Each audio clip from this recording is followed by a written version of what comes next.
Purple Daily is daily Vikings entertainment. We just want the Vikings to win a Super Bowl before we die. I will ride with this group. Seriously, man. Please. And away we go. Boys, the beauty of the NFL conveyor belt, they build everything from Super Bowl till the draft meticulously, brilliantly with their schedule. You got the combine, various league meetings, and then you got draft season, free agency tucked in between those things. And it feels like an exhale when the draft ends, right? Okay, now I guess now it's the offseason. And then they come in and they announce, no. On May 14th in prime time, it's the schedule release 2 weeks from now. And don't forget, we've got right around the corner now, rookie minicamp. That's to which right. there will be a day of access for the prying eyes of the sports dad to bring his notebook, to bring his pen. Is it possible? No sunscreen yet. Judd's Camp Notes, people think Judd's Camp Notes are new and exclusive to Purple Daily the last couple years. Judd's Camp Notes go back to the early days of Twitter. Yes. Back in the Star Tribune lead beat writer days. Yep. Where when Twitter was new and there were really no rules, and the early days of Judd Zulgad's old Twitter account that he had to give up, and then he started over because of a controversy, not because of you, because you left a company, went to another one. Right. And you would be live tweeting Judd's Camp Notes 15 years ago. Yep. But I feel like of the 15 years of Judd's Camp Notes, we could hit peak Judd's Camp Notes with the reps that JJ McCarthy's going to be getting. We're going to get to watch Sam Howell try to shave down his sack rate and interceptions and things. So it's be a fun little summer. I feel like Judd's Camp Notes also have become far more refined because it used to be instantaneous highlights on Twitter, to which I would have friends say, no offense, but during training camp, I'm unfollowing you because I cannot take this. I cannot take the constant play-by-play. T-Jack sails a pass high. Exactly. But I feel like, much like the Beatles evolved, right? From Love Me Do You to the White Album and Abbey Road. I feel like Judd's Camp Notes have hit their Abbey Road period, where it's just high class, just really refined. Because then I pare them down too, right? So you're getting the not filtered, but I take the notes, I look at the notes, I dissect them, and I'm like, here are the camp notes that are important today. So yes, Judd's Camp Notes have come a long way from its boy band days back in Mankato. The corny pop days back in the mop 2009, top, the mop top camp notes are now the very, very I've got a little Bach mixed in there, the string, the orchestra, some harps. Yep. So you guys are gonna get a ton of Judd's Camp Notes over the next few months. Okay, before we get to latest Vikings news and hottest Vikings take, let's start our show at Kwik Trip here, and then we'll get into a bunch of really interesting stuff. A KOC clip talking about his new quarterback room. But let's start at Kwik Trip here, Judd. Most definitely. It's rainy today, and you're going to work, and you look in your passenger seat, and you realize that you forgot lunch. You forgot a snack. Well, guess what? Do not despair. Stop in at Kwik Trip, and if you're watching this right now, you can see all of the delicious offerings. And may I offer up this? The chicken at Kwik Trip is absolutely fantastic.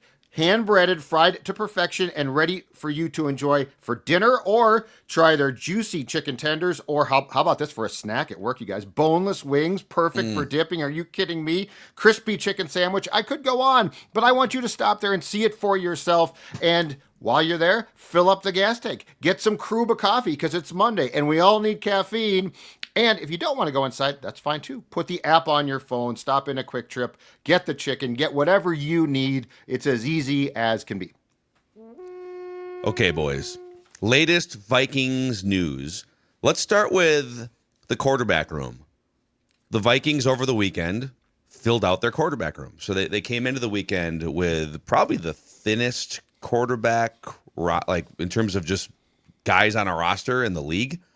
There might have been a couple other teams with only two quarterbacks in the room, but it was literally JJ McCarthy and Brett Rippon were the only two quarterbacks on the roster, the 90-man offseason roster that you're allowed to fill out. And they wind up adding Sam Howell via trade. They didn't have to give up a pick. They just moved back 30 spots And as Thor pointed out, if you really add up the full process, they wound up trading they traded their the 142 for what wound up being, over the course of 2 trades, Sam Howell, the 201 and the 202, that's pretty good work.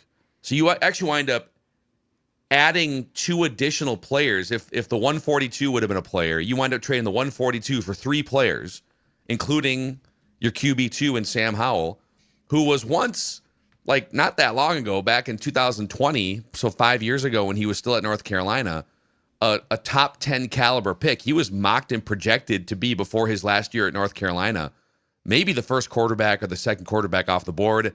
He has kind of a weird year at North Carolina coming out of the pandemic season. His draft stock tanked, and then he gets drafted by the second worst franchise in the NFL at the time, Washington.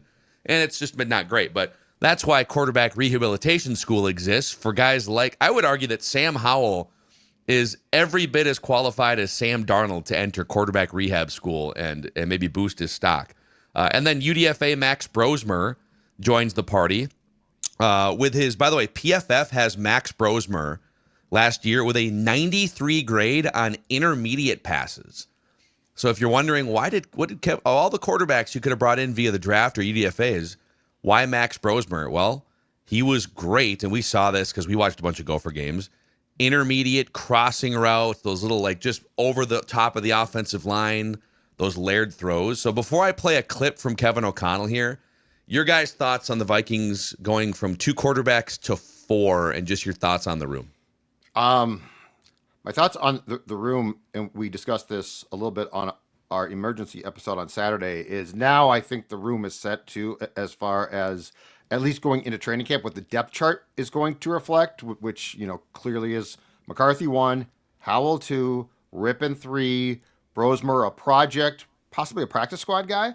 Mm-hmm. I definitely would. I would not object, though, to keeping him around on the practice squad, because I think he's got some things going for him. I think the stuff about his teammates was real. I think Max was a real take charge type of guy.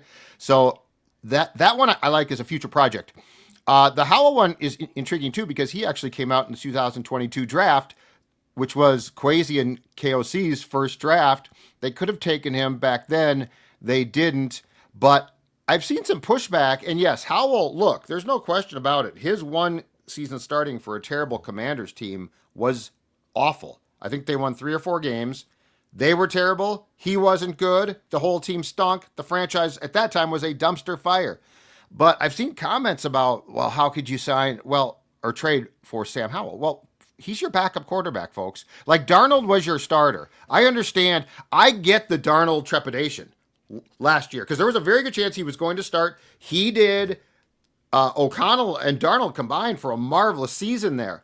But this is a backup QB. You're not going to get, or ordinarily, you're not going to get a guy who's considered, he'd be a starter most places. This is the quarterback position. So I have no problem with this. And if this puts to bed the Cousins talk, the Rodgers talk, I feel like that the Vikings at least have attempted to put that to bed already. But I am absolutely fine with this being your backup plan, and JJ McCarthy being your starter. Can we just say here that if your evaluation and opinion of the Sam Howell acquisition is, well, he was bad at Washington, he sucks, why would you acquire a quarterback that sucks?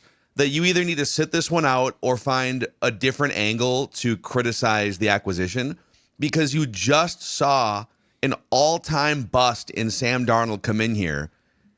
After 9 months, he completely turns his entire career around in quarterback rehab school, flirts with an MVP until, I don't think he was going to win it even if he played well the last couple games, but he was getting votes and in the mix top 5 odds, right? And gets a $100 million contract. Well, he sucks before the Vikings acquired him and is a bust, and what are they doing? Remember that Charts tweet that went viral? So many people had that take, which is, he's not good. Well, okay, let's trust at this point, after 3 years, Kevin O'Connell looks a little deeper beneath the surface than most of us do, and you have to sort of trust his judgment on that. So, Yeah, like if you have a different angle for why you think Sam Howell's not going to pan out, even with the tutelage and the infrastructure of Kevin O'Connell and the Vikings, let's hear it. But it can't just be he threw a bunch of interceptions and Washington. Sam Darnold threw a bunch of interceptions at different places, took a bunch of sacks. That's the whole point here. Yeah, even in my group chat, and even I saw this a few times as well. I was like, well, he's probably a good QB3. It's like, dude, this guy's the backup. Like, you think Brett Rippon, God bless him, who also my wife loves, you think Brett Rippon is going to be QB2 to JJ McCarthy? I mean, unless there's this unleashing of Brett Rippon in the preseason. Howell has started games before. He had a very good college career. Like, I think we got way too hyper-focused and we had to wait so long for the second quarterback behind McCarthy that we were all just, God, what are they going to do? What are they going to do? Okay, here's the guy. No, not that guy.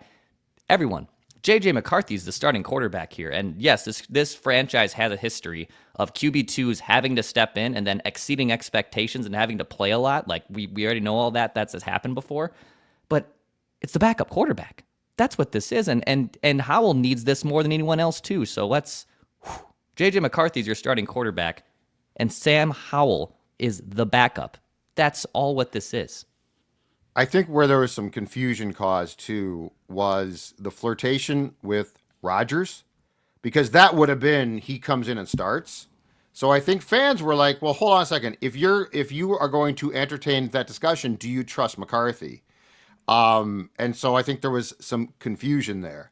But this is what I would prefer to see. Like, personally, I want McCarthy to start. He is the 10th overall pick in the draft. He is not a project of, well, let's wait 3 years. So, but I do think the Rodgers whole thing threw a curveball into the entire discussion, because at one point it's like, well, hold on a second. If they're talking to him, do they trust McCarthy? But I think that the answer is, or it appears to be certainly, yes, they do. And the Darnold thing, look, he came in as a starter. I get it. It wasn't good. But then guess what? He was outstanding. Ideally, Sam Howell never plays a regular season down. But that being said, if he has to, do I trust that O'Connell can get from him what he needs? Yes, I trust that. Yeah. Yeah, listen, people, I'm wrong a lot on this show, and we do the accountabilities on Wednesday. When they signed Sam Darnold, I remember we did an episode where I told you guys and the Purple Daily audience, I would love to see an alternate universe where JJ McCarthy doesn't exist for the time being, and we get to see what Sam Darnold looks like going through this Kevin O'Connell tutelage and this infrastructure and Justin Jefferson, and just see what it looks like. And we got to see what it looked like because JJ got hurt, and it looked incredible, 35 touchdowns. And I'm saying this, I want JJ McCarthy to play. Don't say that again. Games. Do not say that again. But I'm saying I am curious what it would look like, and I can promise you it would look much different than Sam Howell with Washington in 2023. Don't wish anything else. Look what happened. I'm not wishing it. I'm just saying. For all these JJ McCarthy got hurt because of you. We just figured it out. Sam Howell sucks. So he threw a bunch of interceptions with if you're ranking garbage franchises 2 years ago, Browns #1 with a bullet always. Washington under Dan Snyder. If you're looking to completely ruin your career, Kirk Cousins got out alive and made a bunch of money from that Washington cesspool. Kevin O'Connell did too as an assistant coach, and Sean McVay.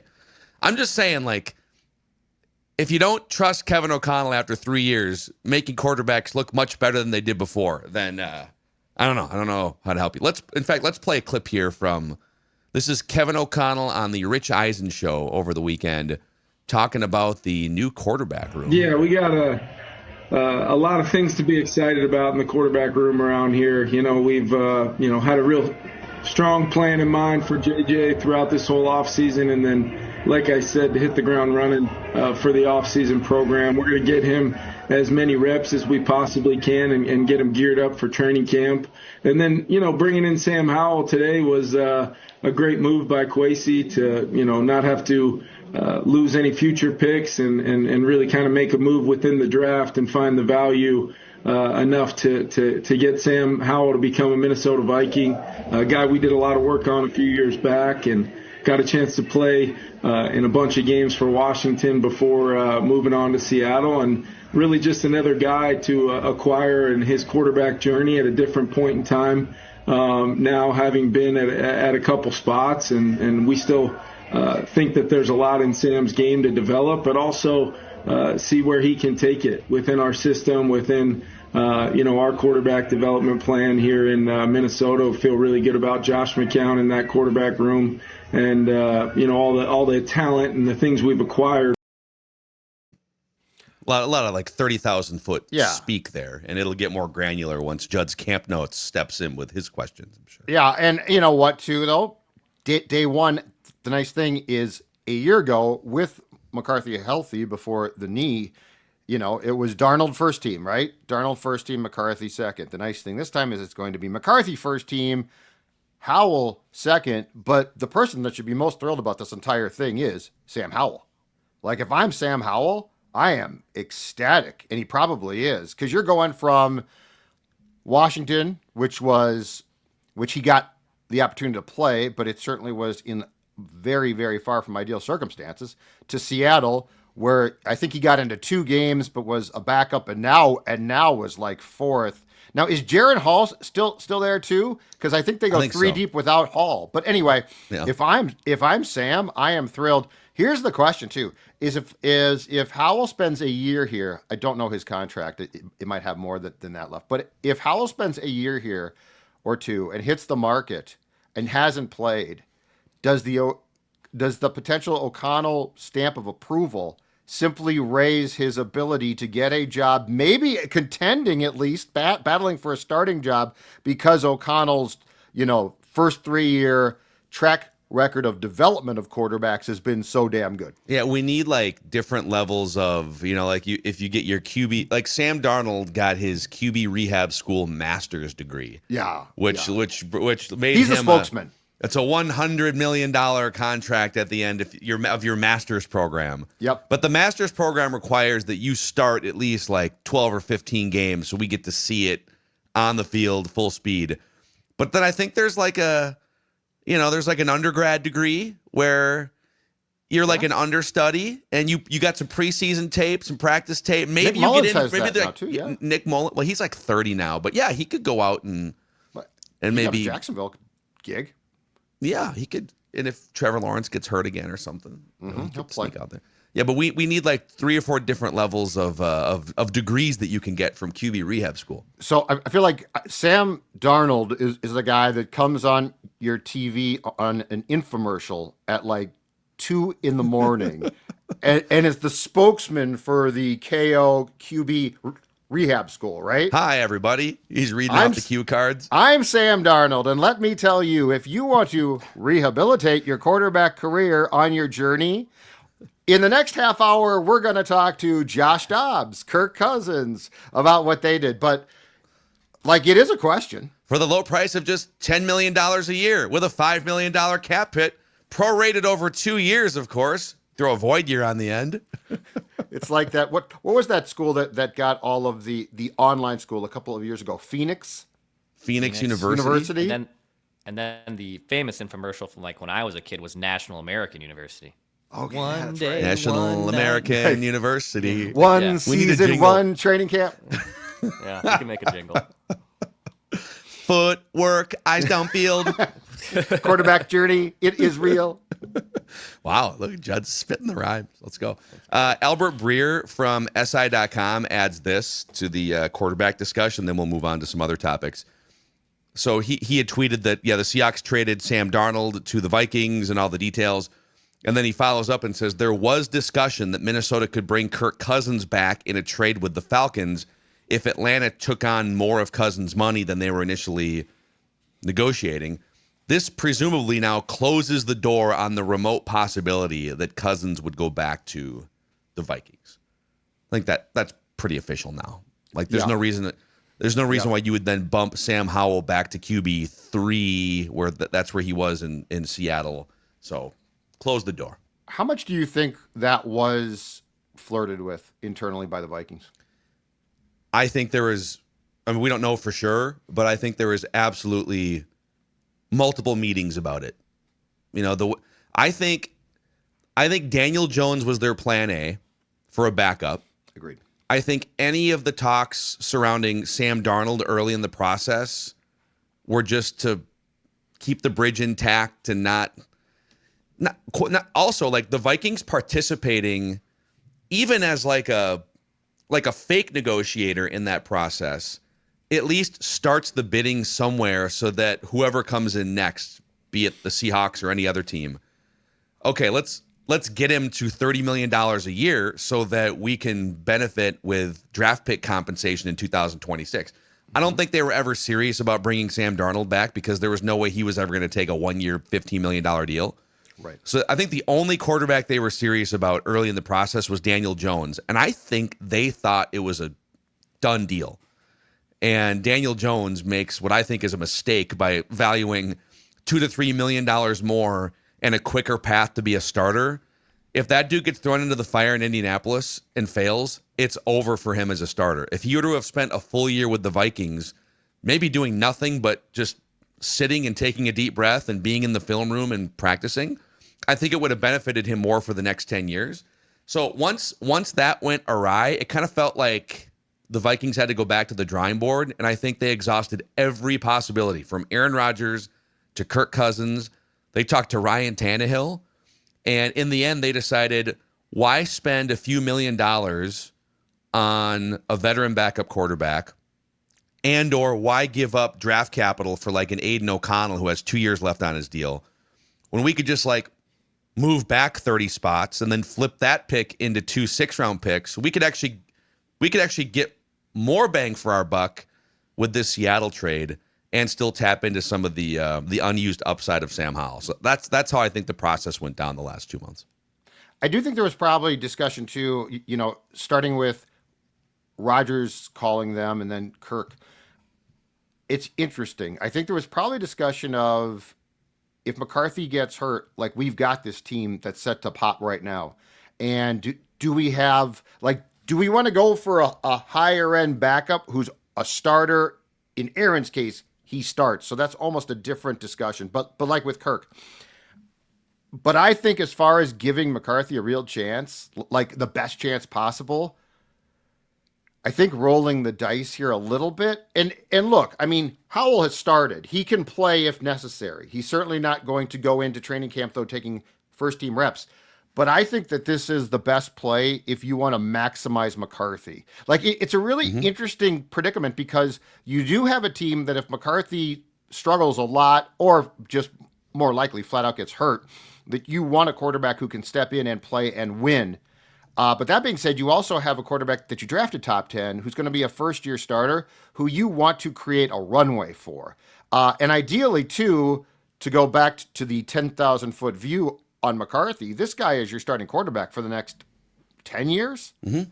So I guess I side with where they landed, no matter how they did land here, in the sense that I want McCarthy to have the best chance possible. And I think that is for the health of the franchise long-term, I think that's the most important thing. Yeah. All right. Notable draft grades here as we make our way through the latest Vikings news.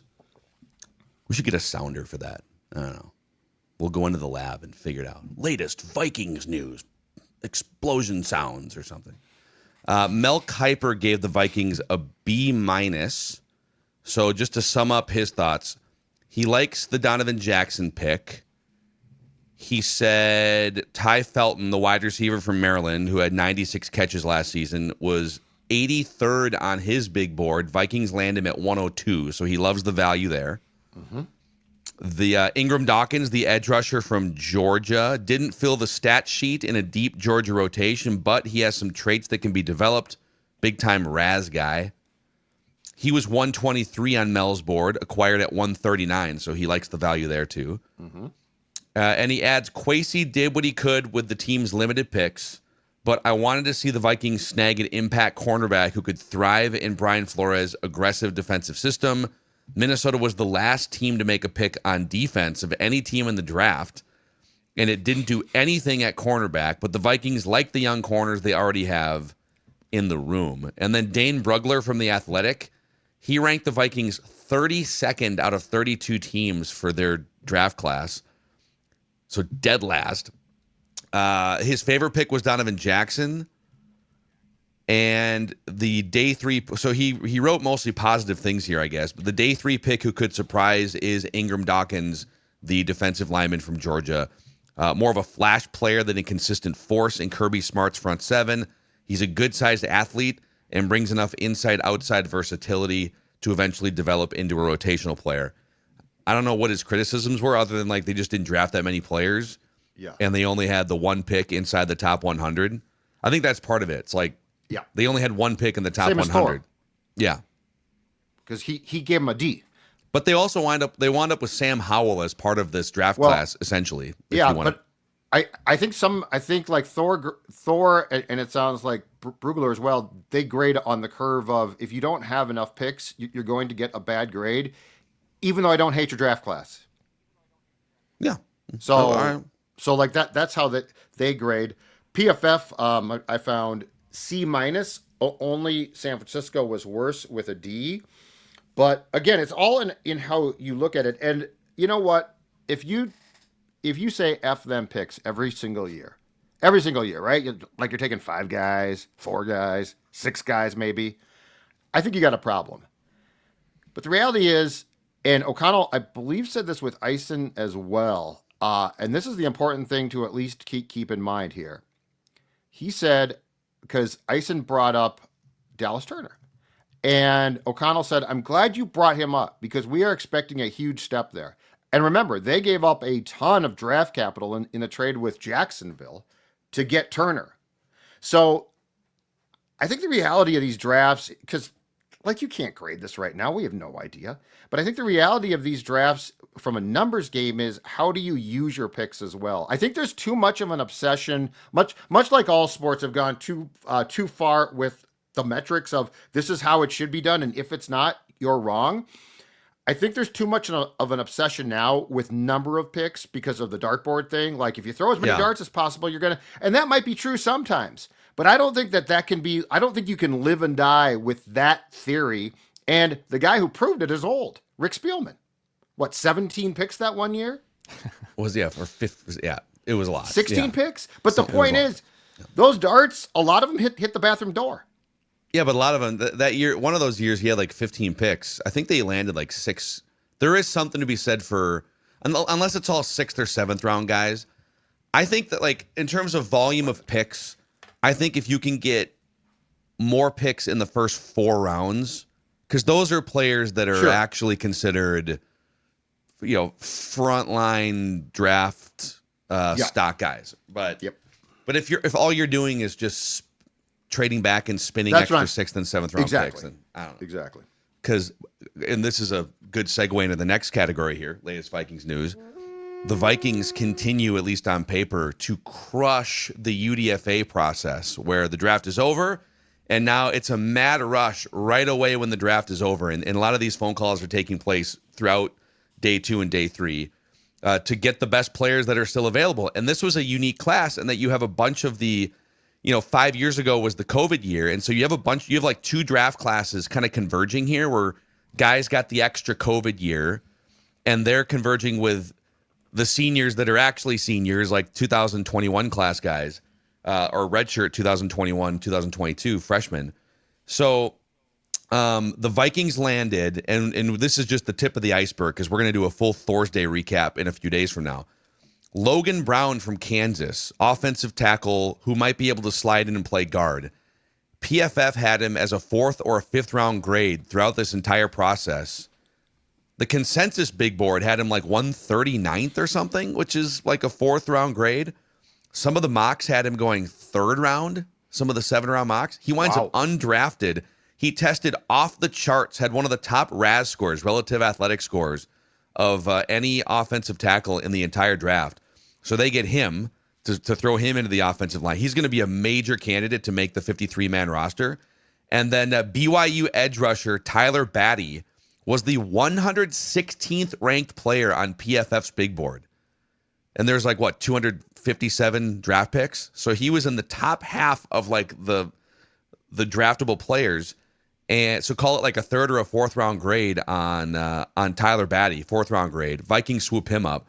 And then I'll give you another one. A few months ago, Matt Miller from ESPN, NFL Draft Scout on Twitter, He said, here's a running back sleeper. Trey Stewart from Jacksonville State just finished his Liberty game tape, and he was unstoppable. His speed and agility are there with good rush instincts to sort through traffic. 5'10", 192. Definitely someone to track pre-draft as a late-round find. He scored 26 touchdowns last year at Jacksonville State and ran for 1,600 yards. So we'll get all the grades as the week plays out here, but this is like the third year in a row that the Vikings have, on paper, swooped up some of the best undrafted free agents available. Dex? Yeah, didn't we draft him multiple times, or at least one or two times with Thor? I remember seeing him multiple times on the PFF thing. And yeah, if you're gonna have a lack of draft picks, and in general, Kwesi has just kind of killed it in the UDFA thing. And look, I don't fault people who look at what he's done from a draft result standpoint and kind of, you could be a little bit better in a lot of these areas. That's for sure. But he makes up for it with some of these UDFA classes, and I think this class was super unique with the COVID situations and guys that are a little older. So I like it. I love Judd's camp notes, figuring out which guy is actually in line to get some first or second team reps, and I'm glad that Kwesi still kind of prioritized this because the Vikings are really good at identifying it. I think what helps too is that, especially in this particular class, that because you had a lot of guys that ordinarily would have gone, let's say, in the 6th or 7th rounds, right? The fact that the draft gets done, and then it's not just that the Vikings want them, but they've got their pick. Like a lot of these guys are priority guys, so like they're being aggressively pursued, right? And this is where I think the Vikings' high grades in the Players Association rankings figure in. This is where the fact that they are willing to pay guys. So the Vikings went in. It was almost, I think, in some ways this year like a secondary draft because it was so deep, and the Vikings' reputation is so good now that you get guys that I'm sure were being pursued by, let's say the Packers, the Bears, and take your pick, right? But they pick here because there's so much good word of mouth, and that's really a group where it becomes incredibly important because, yeah, you didn't have a ton of picks, but these are also picks, essentially, especially this year. Yeah. Another thing to note, too, on like just the strategy for the Vikings with UDFAs and with their draft is they really valued athletic upside. And this BYU edge rusher, Tyler Batty, I saw something this morning. I should have brought it to the show here. We could put the graphic on the screen. It was one of these like draft wonks on Twitter. And it was a graph that showed like productivity versus athletic profile. And his productivity has not quite matched his athletic profile, but because he's an elite relative athletic score guy, he was like top right on the graph with some of the dudes that went in the 1st and 2nd round, the edge rushers, showing what he's potentially capable of in the NFL. And this is where you trust Brian Flores to look around and say, like Gabriel Murphy last year. Then they snagged another dude from BYU that we were noting in Judd's camp notes last year too. So they've got, not all of them are going to pan out to their athletic ability, but the Vikings clearly with like this is from the Raz guy, Kent Lee Platt, Math Bomb on Twitter. The Vikings came in 2nd among all teams with an average relative athletic score of just under 9 on a 0 to 10 scale of all the teams that drafted. All 5 of their draft picks qualified for an elite relative athletic score. Mm-hmm. They ranked 25th in this category last season, so this is a big jump in philosophy. Yeah. Yeah. Yeah, and I've got one name. I've got one name in the Raz, and I have no idea what his Raz was, but I'm willing to bet it was outstanding. But he was an okay college player, Daniil Hunter. Like, that's the thing is, not to bag at all on college coaching. I think some schools do a great job. So, like, this is not, but, when you see a guy test off the charts, and then it's like, the guy didn't do that much in school, or he certainly didn't, his physical capabilities, the statistics didn't live up to that. Like, once you come here, this is all you do. You're a pro football player. And if you get the right coaching, that might be O'Connell with a quarterback, that might be Flores with a rush end. I don't know. But when you get that coaching, to me, like that's where the Raz thing to me is basically a ball of clay, right? Like you're getting this great ball of clay, and yeah, it hasn't maximized its potential. But how many guys have we seen get to the pros, get the right coaching, get the right nutrition, all of those things, and it goes up, and that player is successful. Daniil Hunter, by the way, he had a 9.88 relative athletic score out of 10 back in whatever year that was, like 2016 or something. Mm-hmm. So he's one of the Daniil Hunter is one of the highest relative athletic scores of any edge rusher in the history of measurement going back to 1987. Does that mean that all of these dudes who had crazy RAS scores are going to be Daniil Hunter? And, I think he was the quickest guy he had the most sacks before turning 25 or whatever it was, or quickest to 50 sacks. He did. So I have a hot Vikings take for you guys and a couple other things here, but a shout out to Two Men in a Truck for helping the Goff family right around this time of year.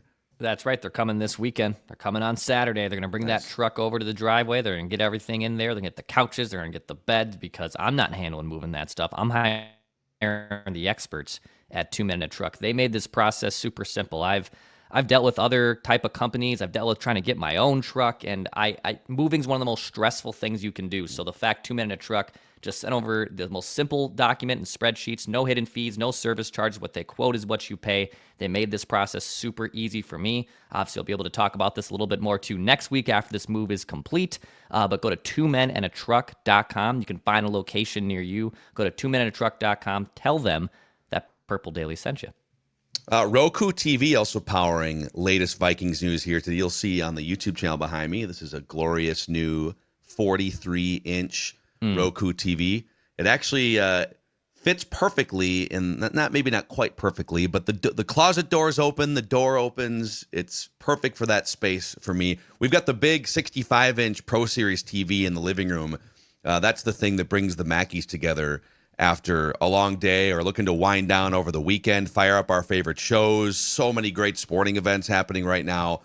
So, if you haven't checked out the new line of Roku TVs with that Roku menu built in, which includes Sports Zone, making it super easy to find what sporting events are playing on what platforms, you can check out these TVs at Roku.com or shop at a retailer near you somewhere in the Twin Cities.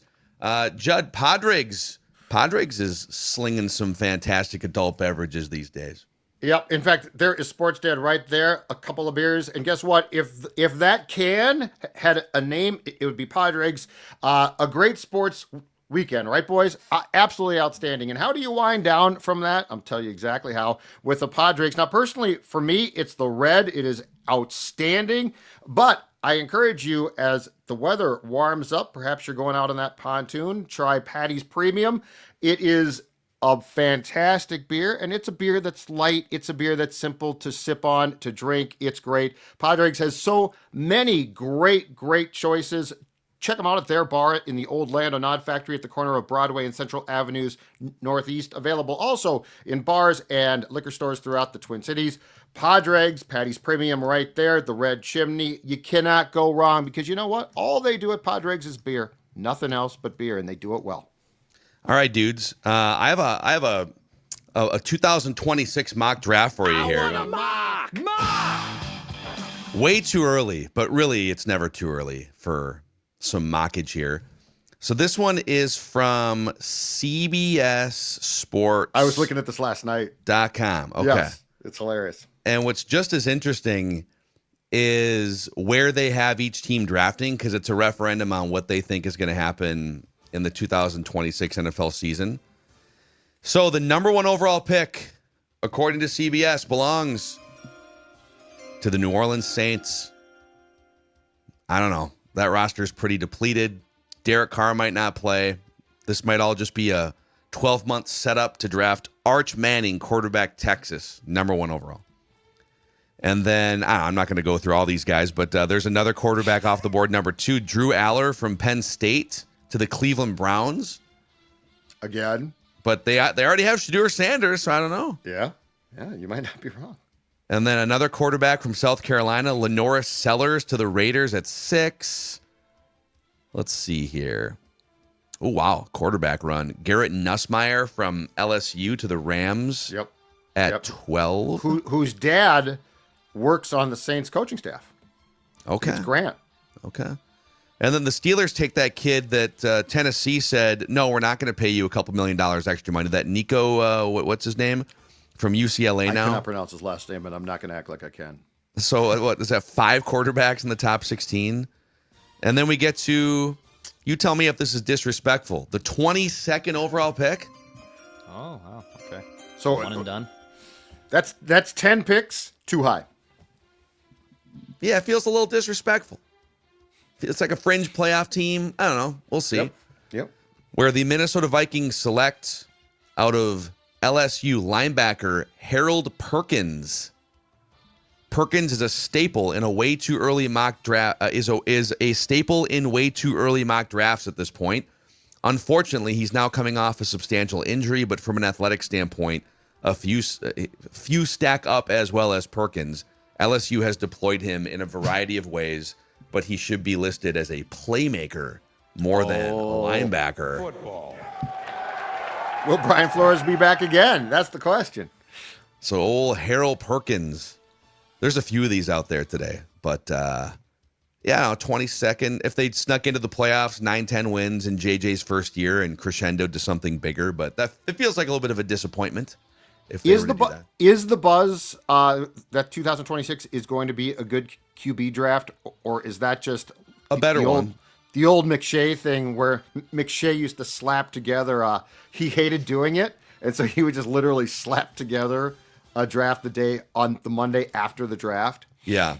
I was also trying to go through like those old McShay. He hated doing them, but he would do them to see if I could find to the Cowboys. Yeah, that was bad. 25. Yeah, I think it was like 21st or it was in the 20s somewhere. Yeah. So there's your way too early 2026 mock draft there. Okay, it's time for a hot Vikings take here, gentlemen. And as we do every week, the hottest Vikings takes are presented by Standard Heating and Air Conditioning, Dex. Yeah, so Standard can help you out with that air conditioning. You can beat the heat, beat the summer heat. Are we good now? There's a little bit of a delay. I don't know if the tornadic activity in the Twin Cities is taking over. All right. Well, Standard Heating and Air Conditioning is can help you out there. You can go to standardheating.com to learn more to make sure that air conditioning and furnace and HVAC are running appropriately. You can beat the rush and save big too with their summer heat savings event. Go to standardheating.com to learn more. Okay, here is my hottest Vikings take for you guys. I think now that we've got a full picture of their entire offseason, free agency, they brought in a new center, a new right guard. They drafted a new starting left guard, in theory, bumping Blake Brandel to swing guy. Donovan Jackson, a road grading run blocker at Ohio State. Will Fries has been an excellent run blocker. Not to mention, by the way, Donovan Jackson, as smarter people than us, like Thor would say, he is very much like scheme neutral or scheme flexible. It could be a gap scheme. It could be a zone scheme, outside zone scheme. Mm-hmm. So if you wanted to tweak your scheme a little bit, Donovan Jackson could fit either one of them at left guard. And then you got your two tackles, obviously, two of the best in the league. You bring in Jordan Mason at running back. You still have Josh Oliver, one of the best run-blocking tight ends over here. So you've got some infrastructure here that you didn't have the first 3 years under Kevin O'Connell. So my hottest Vikings take is the Vikings will be, in most key running categories, a top 10 rushing offense in the NFL. They'll go from being one of the worst running teams over 3 years to being one of the 10 best rushing teams on offense in the NFL. I actually think that is not that hot of take, given what they've done, to your point, and also the fact that it does appear, unless Kevin O'Connell is providing us what turns out to be not true, I think there's going to be a major commitment. And remember, too, it makes some sense, or makes a lot of sense, because if you're going to McCarthy, Are you going to put the ball in his hands consistently and say, okay, kid, I want you to play like a veteran? Or are you going to try to, at least for a year or two, even things out more? So, much like we talked about, like Flores took the defense up, I think, in a lot of key categories to sort of mid-pack after 2023. And this time a year ago, we said that the Vikings are going to have, in our opinion, a top defense.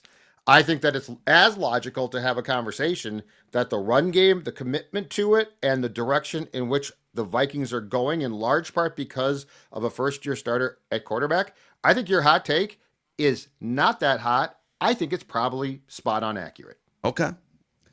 I think, yeah, like if to some of what you were saying there, if they're going to get to that next level and win a Super Bowl, are you really going to win a Super Bowl not being able to run the football into the end zone from from the red zone? No. I mean, you'd have to have a special type of passing offense for that to happen. And JJ McCarthy, whatever his peak version is probably not going to be there in 2025 or 26. So it kind of feels like they went into the offseason saying, we have to be able to flip this around and run the ball. The Rams have redone their running scheme over the last couple of years too. So like it can be done with some tweaks. If everyone stays healthy, there's no reason why with all these different components, you can't run the ball way, way better than you did the last 3 years. What's the prediction, do you guys think, for red zone rushing touchdowns next season? From the Red Vikings? zone rushing touchdowns? Yeah, because I mean, I think that is the absolute like key thing, is that you can score from, and not just the red zone, but I'm talking the deep red. I'm talking the deep red. How much do you think that ticks up? Because to me, that's just an enormous problem, or was. Yeah, I mean, I'd have to go see, like, I think, what did they have, 8 or 9 rushing touchdowns? I think most of them were in the red zone. They might have had 1 or 2 long ones.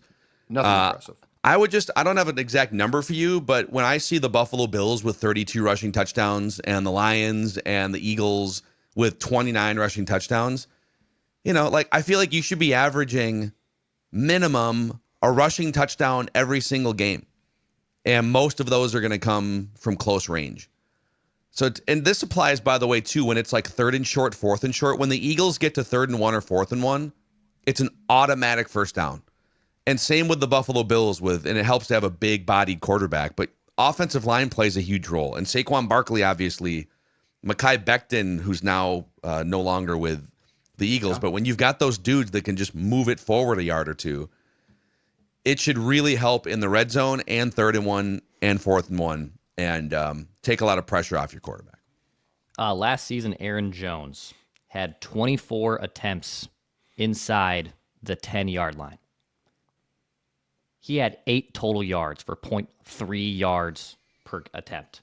Yeah. Jordan Mason last year, 19 attempts in the same distance, averaged 1.3 yards per attempt, which obviously there's not many yards to gain when you're that close, but a whole yard more every time Jordan Mason touched the ball inside the 10. Yeah, that's huge. That's huge. Now, the Niners deserve some credit scheme-wise, maybe offensive line too. It's hard to parse all that apart. But, yeah, Jordan Mason, we did a film breakdown that some people probably saw during night 1 of the draft on our live coverage. You can also find it on the O-Line Committee YouTube channel, where Searles and Boone broke down what makes Jordan Mason such a tough tackle. And you can kind of parse apart scheme because the Niners did a great job opening up some lanes. But he's one of those guys where if you try to arm tackle him, or if one guy puts a shoulder pad on him, he's probably breaking that tackle. Aaron Jones is slippery, but I don't know that Aaron Jones is the battering ram that Jordan Mason has been in a small sample size. He works his ass off, but I always go back to the block he tried to throw, or he threw it actually. I forget which game last season at home, and the defender literally forklifted him off his feet and threw him. Yeah. And he threw the block. Like he did. There was not a sack, so he gets credit for that. But I mean, I think the difference is Jordan Mason can't be lifted. Yep. So. Yep. He's yeah. I mean, and I think Aaron Jones might still play on 3rd down. Like, it's very possible that Jordan Mason gets more run on 1st and 2nd down, and then you still trust Aaron Jones as a pass catcher and different things. Yeah. So it's just nice to have a couple guys. So, all right, there's your latest Vikings news, a hot Vikings take. Nate Tice scheduled to join the show tomorrow, making his Purple Daily I'm excited debut. for this. So we'll run him through some fun questions. And if you guys have anything, the audience, that you want us to run by Nate Tice, then I know you guys have hung out at some Vikings practices together. I've never met Nate Tice in person, but love his content. So looking forward to having him on the show. And then, Thor Nystrom is just, I don't think he slept in a month and a half, and he is going to prep a major UDFA breakdown for us on Thursday. Yeah, just maybe some water instead of the energy drinks for a couple days. Yeah. So he's the sports dad, Judd. Our executive producer, Dex. I'm Phil Mackey, and we just want the Vikes to win a Super Bowl before we die. See you guys.